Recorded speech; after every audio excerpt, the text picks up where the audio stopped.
बिस्मिल्लाहिर्रहमानिर्रहीम अस्सलाम वालेकुम زما ګران خوږه ملګرو دوستانو چرته چوي خاد او آبادو سي دی وخت تاسو ګورئ موږ یو پارک کې ولاړو اسلام آباد کې یو دا خوند دی چې زه په زید سیل سپاټې زینه پارکونه انتهایی زیات دي یعنی دلته ماحول ډیر بدل دی خو نن خبرونو خاص خبرونو یو د پاک افغان ایشو خیبر پختونخوا تحریک انصاف عمران خان دغه ایشو ده پاک افغان ولې دومره پورې صورتحال خراب شو او موجوده صورتحال کې څه روان دي او افغانستان کمې ډړاکې کړي دي یا طالبانو حکومت تر اوسه پورې هغه جوابي کروي هغه شان درغلي خو نور اورال کوم وګورو د خیبر پختونخوا جنوبي اضلاع موږ وایو چې پښتانه تباہ او برباد دي انتهایی په سختۍ کې دي د دې ذمہوار کسان څوک دي نن ما سره اجازه یوسفزی صاحب زمونږ سینیر همکار هم دی او تاسو هم دا اکثر ګورئ خپل ولاګ هم کله کله کوي موږ ورته یو هر وخت کوه او خو دا زموږ خبریال دی اجازه یوسفزی صاحب هم موجود دی نن موږ دلته د په موضوع باندې دې خبره کوو خو دغه کې تاسو یو خبرو کوم چې ما دوه ورځې غیر ضروري وکړه زما اواز نه ورته پته لګي بیمار وم یعنې اعلان کې د پاک افغان ایشو کې په کار ده چې ګنټه ګنټه پس راتلی او بهرحال اوس په نن ټول تفصیلي کوو یو خو موجوده سیناریو کې به تاسو پوه وئ چې کم پاکستان حملې نه پس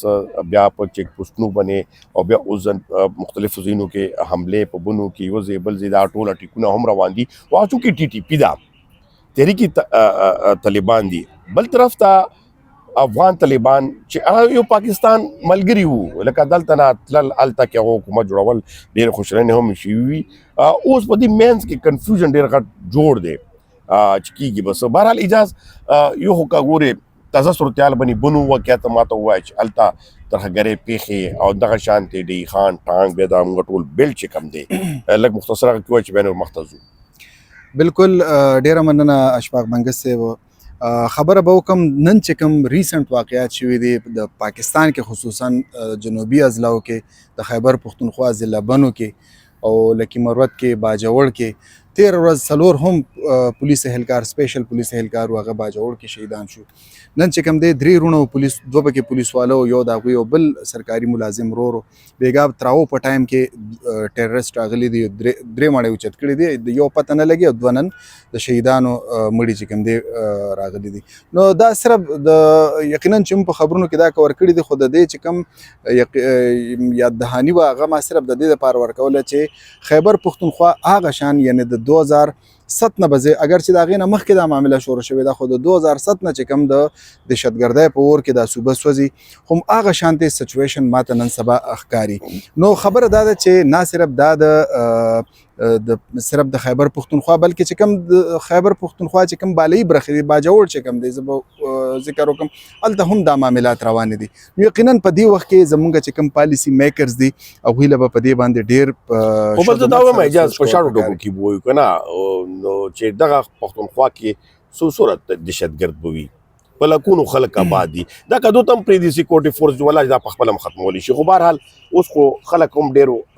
په دې باندې خفه هم دي چې دغه ولې دا عملیات نشي ختم کولی یا هغو سره داسې کم داسې ټکنالوجي ده چې پاکستان سره نشته چې دي اوسه پورې نه کوو بهرحال په دې باندې دا ټول واقعیات خو اوس چې کوم رضو د تحریک انصاف باندې هم رضو عمران خان په ایشوز باندې تحریک انصاف دی وخت د پارټۍ باندې خو د پاک افغان چې کوم دی وخت تاسو سچویشن ګورئ هلته نه فی الحال خاموشي ده وینا یې کړې ده چې موږ خپلې خاورې و بالکل خپل خود مختري لري خپل هغه لري چې موږ به جواب ورکوو خو تر اوسه پورې هغې جواب نه دی راغلی څه ګڼئ څه روان دي مینس کې کم کم ملکونه مینس ته شوي دي بالکل تر دې دمه داسې د هغوی چې کوم څنګه سټیټمنټ جاري کړو په اول ورځ باندې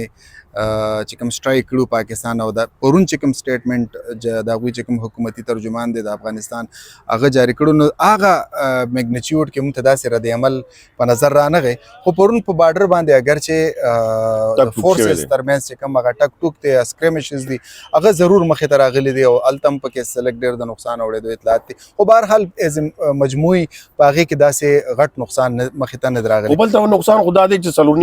څلور میاشتې دا زیات وشو دا بورډر بارډر بند، چمن بارډر بند او ترخګره پیښې نوې سریږي په دې تسوي دهشتګردۍ خبره تاسو اول دینه مخکې خبره وکړه چې بی دا تعداد د دوی لږ دی. نه خو دوی چې بارډر بند شي نو دهشتګرد به نه راځي، بیا چېرته نه راځي. نه دا زموږ بارډر چې کوم دی دا خو بنګش صاحب تاسو په زمانه زیات پوهه چې لکه دا خو داسې په پراپر لارو باندې نه راځي کنه، دوی خو به چېرته په غرونو کې چېرته او دا عام ولس دپاره پراپر لارې بند کړي کنه، دا یو مشکل دی. بهرحال رضوی جاز په دې حوالې سره چې دې وخت کې ګوره خبرونه دا راځي چې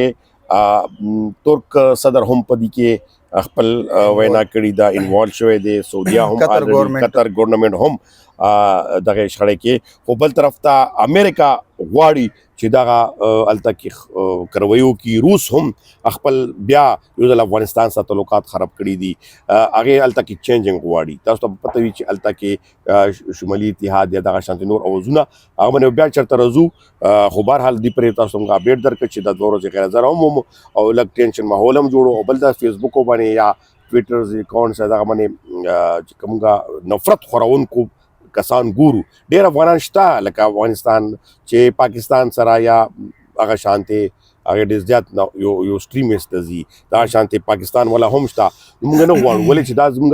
پښتنو داسې بیلټ بل بنګش صاحب زه به یو خبره وکړم، تاسو اگر چې ډېره ښه خبره کوله ما ډېر په غور سره واورېده، خو زه به پکې ایډ دا کړم چې نن سبا د دواړو ملکونو چې کوم هغه تجارتي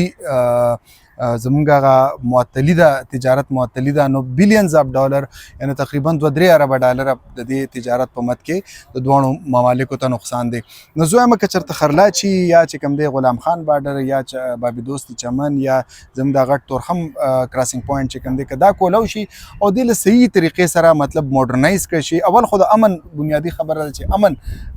پکې راشي، نو د سنټرل ایشیا او د افغانستان چې کوم د کار بزنس شروع شي، تجارت شروع شي، نو زه وایم چې په دې کې به دواړو ملکونو ته په اربو ډالر فایده رسي. تقریبا یو اسان اسټیمیټ دا وایي که چېرته یو امني او دا بارډر او دا کراسینګ پوینټ ازاد شي نو 15 اربه ډالر پاکستان او افغانستان ته په دې کې پاتې کېدلی شي صرف د ریونیو په مد کې. نو اوس رضوی اجازه ټیم هم کم دا دلته روژه ماتي ټیم هم راځي د دې وخت کې تحریک انصاف شاړو ټاپک وه هغه مومنټم نه جوړېږي لګېده، حالانکې ډېر غټه هغه ورته جوړه شوه د خان سترګې خلکو کې هغه شانتې بیا هغه راغله، خو هغه مومنټم جوړ نه شو. ولې روژې نه پس شروع کېږي به؟ بالکل په روژه کې څنګه چې دا روژه شروع کېدله نو چیف منسټر خیبر پښتونخوا سهیل اپریدي باقاعده توګه د درنو او د څه اعلان وکړ په سټارټ کې، خو بهرحال هغې ځکه مومنټم وننسته چې یو خوا خو روژه وه، بل خوا زما خیال دا دی چې لکه د په څه نسل لیول کې په څه نسل یو لیول کې ماته داسې ښکاري چې ډیل روان دی، یو مذاکرات روان دی. اگر چې رانا ثناء الله صاحب څوک چې سینیټر دی د مسلم لیگ نون هغه په کولاو ټکو کې ویلو چې به داسې هیڅ قسمه دغه نشته، خو عمران خان ته 2 پیرې د حکومت نه ډېر یو سنجیده پیشکش شو د ډیل، خو عمران خان هغه ریجیکټ کړی دی. نو د دې دا مطلب دی چې عمران خان زما دا خیال دی چې عمران خان به دا آل ټوګیدر نی مسترد کړي، د هغه به هم ځینې پوینټس دي. نو د عمران خان په پوینټس باندې شاید چې اوس غور روانې، اوس خو د هغه د سترګې مسله ده، اگر چې هغه یو د تشویش خبره ده او عدالتونو کې هم دا معامله نن سبا کې به تاسو وینئ چې دا به زیر غور راشي. نو یقینا چې تحریک انصاف ته ډېر زیات په دې وخت کې مسایل دي. یو خو د هغوی چې کوم عمران خان دی یا د هغوی فرست ټیر یا سیکنډ ټیر چې کوم دی هغه ټول په جیلونو کې دي، نو د تھرډ ټیر لا پالیسۍ کول ډېر ګران دي. بالکل جی بالکل ډېره مننه اعجاز یوسفزۍ صاحب زما ملګری په دې بیلډ باندې بیا خاص کوم سیاست چیرو ځکه چې دې وخت کې موږ سره که خپله پښتونخوا سیمه ده یا پښتانه دي موږ زیات کور هغ طرف ته ځو، خو موږ بدقسمتۍ نه خپل مسایل پرېښي دي په نورو کې نوتي، نو دې وجې نه دا مسایل جوړ شوي دي. کوشش مو دا وي چې خپل اواز خپل غږ چې کوم دی هغه ته حکمرانانو ته ورسوو چې دغه سیمې باندې رحم پکار دی پښتونخوا باندې، او بل د افغانستان سره معاملات داسې نشي چلیدلی او نه دغه ډېر په پاتې کېدی شي، او دغه معامله د موږ پښتونخوا دپاره او پښتونې سیمې دپاره بیا ټول پاکستان دپاره بهتري پکې نشته، او دا جنجال دی الله زر ته زر خلاص کړي، او کوشش دا روان دی، مذاکراتو خبرې روانې دي، انشاءالله چې زر اپډیټ په درکوم دي سره نن راکړئ اجازت. خو تاسو چېرته چې وایي ښاد او آباد هم اوسئ او چینل سبسکرایب کول او کمنټس نه مه هېروئ. ډېره مننه، خوشحاله آباد اوسئ. او دا هم اخري کې کمنټس ولګئ که ما اجاز جوړی تاسو ته ښه ښکاري بیا ځان سره دا په تنخواه اخلم. ډېره مننه، خوشحاله اوسئ.